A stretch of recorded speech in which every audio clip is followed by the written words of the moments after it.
CDBs prometendo rentabilidades acima de 11% ao ano, às vezes 12% ou até mais do que isso. Será que valem a pena? Nesse processo que nós estamos observando da retomada da taxa Selic, a renda fixa começou a ser mais comentada.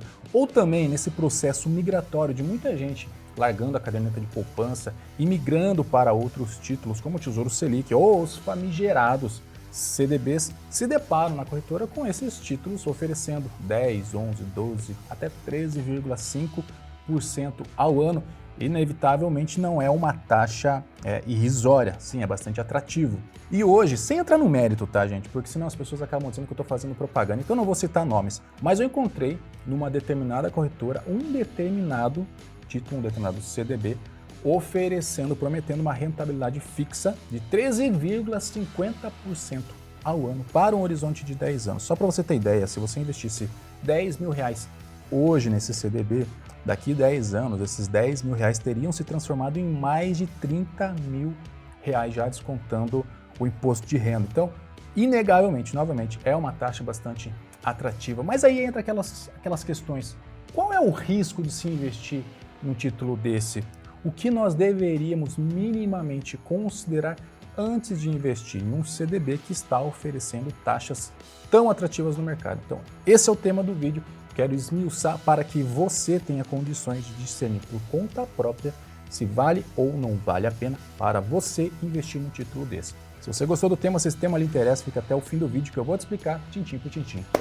Bora lá!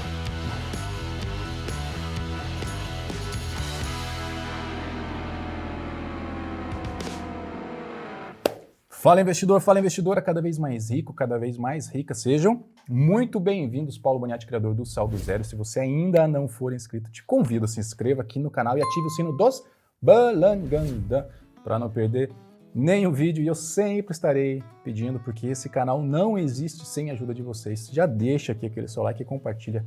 Esse vídeo é uma forma de você estar retribuindo esse conteúdo que eu trago aqui gratuitamente para você todas as semanas, beleza? Deixa o quê? Os meus agradecimentos, #obrigado. E antes de nós darmos sequência, não posso deixar de dar um disclaimer que esse vídeo não se trata de recomendação de compra nem de venda, tá? Esse vídeo trata de compartilhamento de conhecimento, compartilhamento de educação financeira. Antes de você investir o seu dinheiro em qualquer tipo de investimento, você precisa estudar muito bem. Não fique seguindo dica de nenhum canal do YouTube para depois não... Já sabe do que eu estou dizendo aqui, beleza? E aproveitando, já comenta aqui abaixo se você investe em CDBs, o que você acha do CDB, o que te levou a investir no CDB, se te agrada, o que não te agrada, beleza? Deixa aqui para ajudar o pessoal que ainda tem bastante dúvida com relação a esse tipo de investimento, beleza? E já pegando um gancho, explicar sucintamente o que é CDB, que provavelmente muita gente não saiba.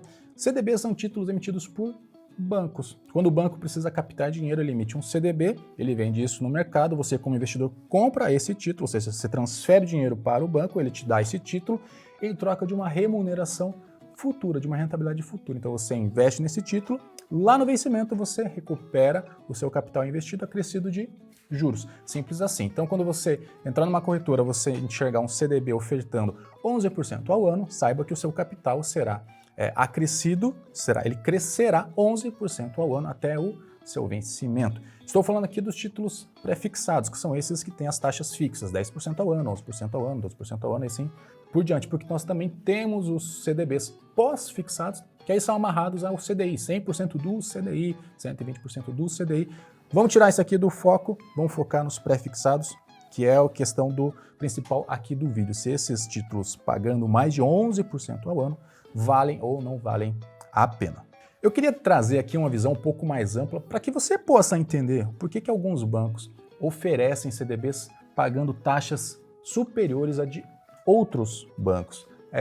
A questão principal aqui é a relação risco-retorno, beleza? E eu quero trazer duas variáveis. A primeira variável é a credibilidade. Vamos supor dois bancos, um banco muito grande, muito robusto, muito seguro, e do outro lado um banco menor, muito mais novo, muito mais arriscado. Se ambos emitirem CDBs ofertando a mesma taxa, digamos 10% ao ano, por qual você optaria? Pelo mais arriscado ou pelo mais seguro? Provavelmente o mais seguro, porque ambos vão te pagar a mesma taxa e aqui você teria maior segurança, certo? Essa é a primeira relação. E o que acontece? Para esse banco mais arriscado conseguir captar dinheiro do mercado, ele vai precisar elevar ou prometer taxas de retorno maior, em vez de 10% ao ano, 11, 12, 13, para que os investidores comecem a olhar um pouco mais para ele e comecem a querer se arriscar um pouco mais para ter um retorno maior no futuro. Beleza? A segunda relação que nós temos aqui é a relação prazo, tempo. Por quê? Vamos pegar o mesmo banco agora, o seguro, né? Então tem um banco muito robusto e o mesmo banco aqui, e ele emite 2 títulos, oferecendo 10% ao ano. Só que um para daqui 2 anos e o outro título para daqui 10 anos. Lembre, é o mesmo banco. Por qual você optaria? Pensando que nós estamos no Brasil, que o Brasil tem muitas incertezas, muito risco, você deixaria esse dinheiro parado no banco por 10 anos? Ou você preferiria optar por esse outro título de mais curto prazo de 2 anos, já que os dois vão pagar as mesmas taxas de retorno anualmente? Quem tem aversão a risco, quem não gosta de correr risco, vai preferir o título de menos prazo, de mais curto prazo, digamos assim. Então fique com isso na cabeça. Quanto menor o banco, quanto maior o risco do banco, maior será a necessidade de pagar maior taxa de juros, maior retorno para os investidores. Do outro lado, quanto mais longo o vencimento daquele título, também o banco vai ter que ofertar uma taxa de retorno maior, devido a esse risco do tempo. E aí as pessoas pensam, mas qual que seria o risco do banco? O risco do banco é o banco quebrar, o risco da insolvência, o banco não conseguir honrar com as suas dívidas, com esses títulos emitidos. Mas calma, não se desespere que a gente ainda tem muito o que falar sobre esse vídeo, também vamos falar sobre o FGC. Até aqui eu acho que ficou claro, beleza? Mas vamos pensar o seguinte, tem muita gente que acredita que o melhor é você emprestar dinheiro para bancos grandes, porque são mais seguros, em detrimento a bancos menores. Aí tem uma frase que eu quero dizer para você que é o seguinte, nem tudo é grande demais a ponto de ser totalmente blindado, tão pouco pequeno demais para ser ignorado. Por que eu estou trazendo isso? Porque nós temos o caso do FGC aqui no Brasil, que ele vai garantir, vai assegurar aos investidores até R$250 mil versus conglomerado financeiro limitados até R$1 milhão. Mas vamos lá, nenhum banco ele é tão grande a ponto de não quebrar, certo? Vamos pegar como exemplo a crise do subprime 2008, lá nos Estados Unidos, onde grandes bancos foram à falência. Aqui no Brasil, não sei se para todo mundo é claro, não sei qual que é a sua idade, mas vamos trazer aqui, por exemplo, o caso do Bamerindos. Era um grande banco, um banco comercial, um banco privado aqui no Brasil, que quebrou também. E aí entra aquela questão do FGC. As pessoas, mas tem um FGC, não tem um FGC? Vamos lá. O que acontece? Eu já fiz um estudo do FGC, eu vou deixar um card aqui para você assistir depois, analisando a liquidez, o capital do FGC, a disponibilidade de dinheiro. O FGC ele vai atuar muito bem para bancos pequenos e bancos médios, porque se esses bancos pequenos quebrarem, se esses bancos médios quebrarem, o FGC tem caixa para assegurar os investidores.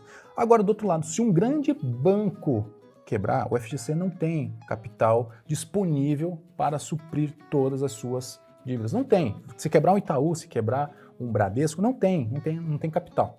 E aí as pessoas ficam naquela, mas aquele banco pequeno é muito arriscado. Sim, mas se aquele banco quebrar, o FGC vai ter condições de arcar. Agora, de um banco grande, não vai ter condições. Lógico, vamos ponderar aqui que qual é a chance de um ou outro banco quebrar. O banco pequeno tem muito mais chance de quebrar do que um banco grande. Mas pondere isso, tá? Não é porque o banco é grande que ele é mais seguro, ele está blindado ao risco. Então, você tem a solidez do banco e por cima você tem a solidez do FGC. Se um banco grande quebrar, talvez o FGC não consiga assegurar os investidores. Agora, de um banco pequeno, banco médio, é mais fácil porque o capital daquele banco é menor e o FGC tem liquidez para assegurar. Mas, de novo, assista esse outro vídeo para você entender melhor do que eu estou falando, tá bom?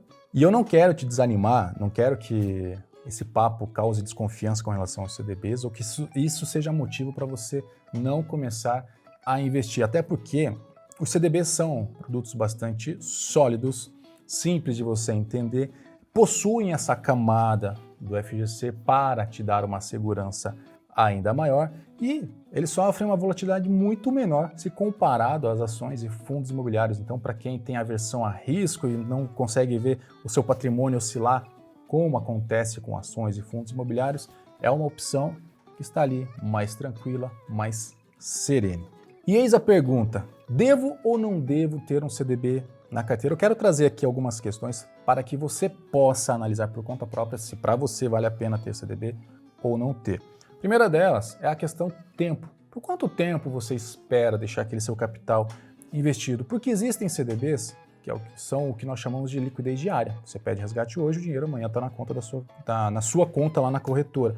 Mas existem CDBs que têm liquidez ou vencimento para daqui 10 anos. Você está disposto a deixar o teu capital parado, investido por todo esse tempo? Então você precisa ponderar qual é o tempo, qual é o horizonte de investimento. Outra coisa, qual é o objetivo ao se investir no CDB? É para troca de um carro? É para troca de uma casa? É para uma viagem? É para um casamento? Ou é, por exemplo, para a geração de renda passiva? Porque, olha, se for para a geração de renda passiva, talvez o CDB não seja o produto mais indicado. Renda passiva, nós vamos buscar aonde? Lá em fundos imobiliários, em ações pagadoras de dividendo, etc, etc, etc. Mas os CDBs, eles têm umas características bastante interessantes para quem está querendo trocar um carro para daqui 2 anos, para quem quer aumentar ou trocar uma casa para daqui 5 anos, e assim por diante. Então, qual é o seu objetivo ao investir num CDB? A outra questão, qual é o montante que você tem disponível para investir? Vamos supor que você tenha lá 200 mil e coloque num CDB para daqui 10 anos. Esse CDB provavelmente daqui a alguns anos ele estará valendo mais do que esses 250 mil cobertos pelo FGC.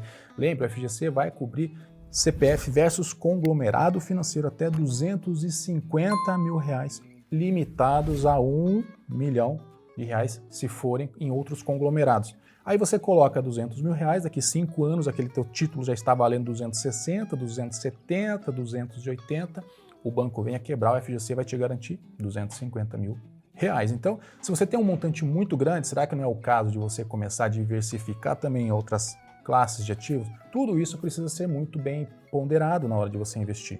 Então, CDBs oferecendo acima de 11, 12, 13% ao ano, valem a pena?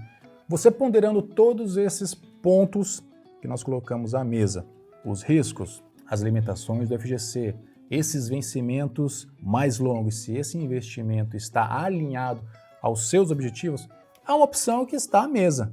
Até porque são produtos bastante robustos, menos voláteis, fácil de entender e tem essa camada do FGC que pode lhe dar uma proteção um pouco maior.